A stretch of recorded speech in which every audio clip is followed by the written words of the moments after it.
What is going on, Knicks fans? Welcome back to Knicks Media. My name is Richie, and in this video, I want to discuss with you folks in this video what is going wrong with the New York Knicks. We fall to the Indiana Pacers. We're one game below 500, 4-5, and there are two glaring issues with the Knicks that I want to talk about and discuss that I'm sure you guys already know about, but I just want to have an open discussion with you folks in the comment section down below right now, because I feel like what the Knicks are doing right now is a little concerning, and I want to break it down right now. So, folks, hit the like button, subscribe to Knicks Media if you're new. I do want to start off by saying I am not panicking.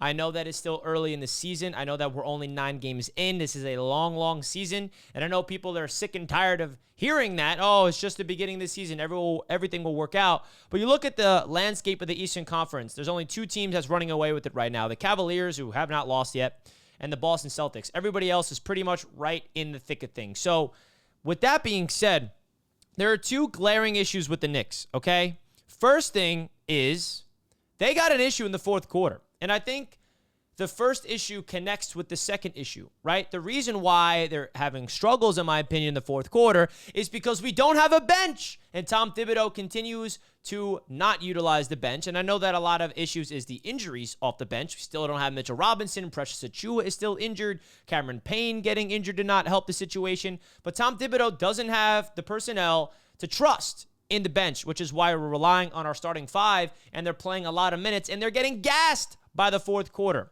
right? You talk about last night's game against the Indiana Pacers. The Knicks were in cruise control the entire game. It felt like the Knicks were going to win. We had another dominant game from Karl-Anthony Towns. Jalen Brunson finally got going with the 33-point, 10-assist night.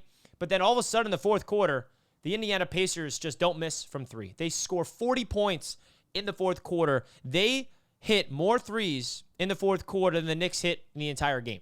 That's a problem, okay? And that's not the first game where the Knicks fell apart in the fourth quarter. Go back to the Atlanta Hawks game on Wednesday in Atlanta. The Knicks were up by 5 points with around a minute and a half, 2 minutes to go in the game, and then we allow the Hawks to go on a 13-1 run.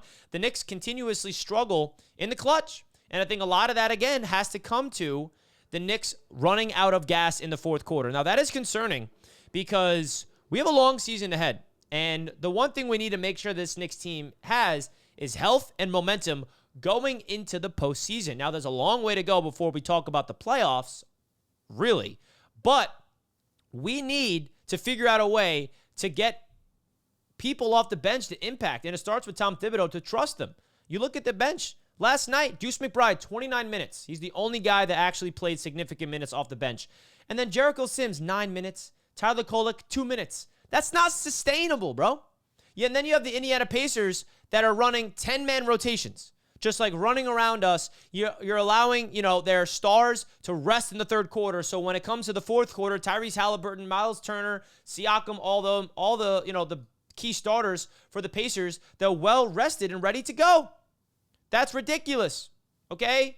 That is the difference between the Knicks and the Pacers, the depth, and it showed. Now, the Knicks dominated the Pacers in the home opener in the second game of the season at home, but I feel like last night's game just shows you exactly what's going wrong with this Knicks team. And I know that we have to depend a lot on the starting 5. Josh Hart had a pretty good game, but he played 43 minutes, man. I don't want to see Josh Hart playing 43 minutes. Mikal Bridges played 42 minutes and scored 8 points. Knicks fans are getting concerned about that. All right, 8 points in 42 minutes? Come on, Bridges. We traded literally our entire future in terms of draft capital for you. We're going to need more than 8 points offensively. Okay, defensively, you're doing what you got. OG Anunoby, he's playing phenomenal ball. He's playing great. But you can only ask so much for our starting 5. It gets to a point where we're going to run into these juggernaut teams. We're going to run into these teams with depth, and it's going to be an issue. Now, another thing that's been, on my mind about this Knicks team that I've been talking with you guys pretty consistently here on the channel is the overall ability to gain chemistry as a unit. Now, if there was a sliver of hope, if there was some optimism, I will say, that can give Knicks fans some, positive energy moving forward, is that the Knicks are, I believe, second in the NBA in offensive rating. The offense is not an issue. It's the defense in the fourth quarter. The Knicks are able to score. They are efficient on the offensive side of the floor. They're just getting better and better as the season goes on. The offense is not the problem here. But the big issue, again, comes with the lack of execution, the lack of discipline, and the lack of the ability to close games in the fourth quarter.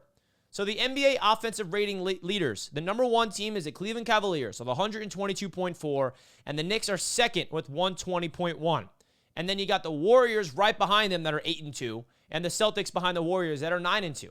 So it really comes down to like the Knicks figuring out a way to win the game in the fourth quarter because we're playing good ball for the first three quarters. We're playing good ball, and then we collapse and we don't hustle. We don't rebound. We don't play the way that Tom Thibodeau preaches this Knicks team to play when it matters the most in the late fourth quarter.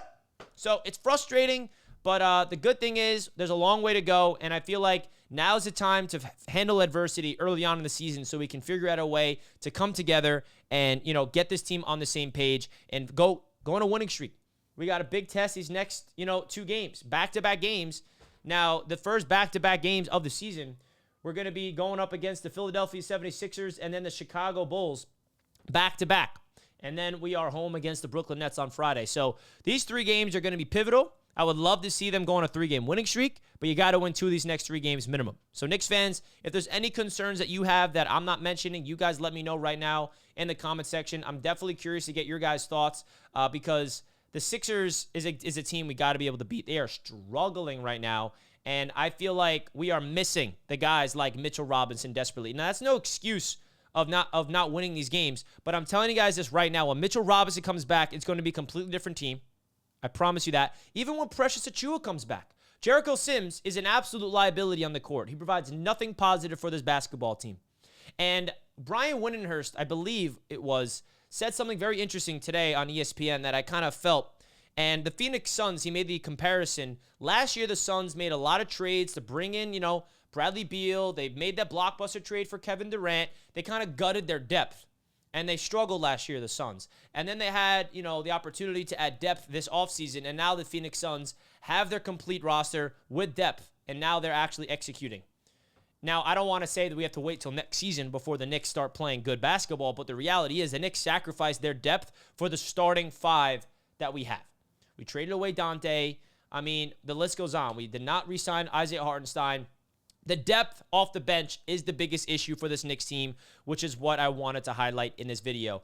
And it's coming up in the fourth quarter. When you play your starters that many minutes, Tom Thibodeau, they're not going to be able to give you all the effort that you want in the fourth quarter. And the last thing we need is to have a basketball team that is fatigued and run into the ground this early on in the season. So that's my concerns about the Knicks so far. Not going to be hitting the panic button just yet. I will hit the panic button if we need to, but you let me know where you stand in the comment section, Knicks fans. Hit the like button for your boy. Let's go, Knicks. That's what I think, what is going wrong with the Knicks. You let me know what you think is going wrong with the Knicks. I'll catch you guys in the next video. Peace out.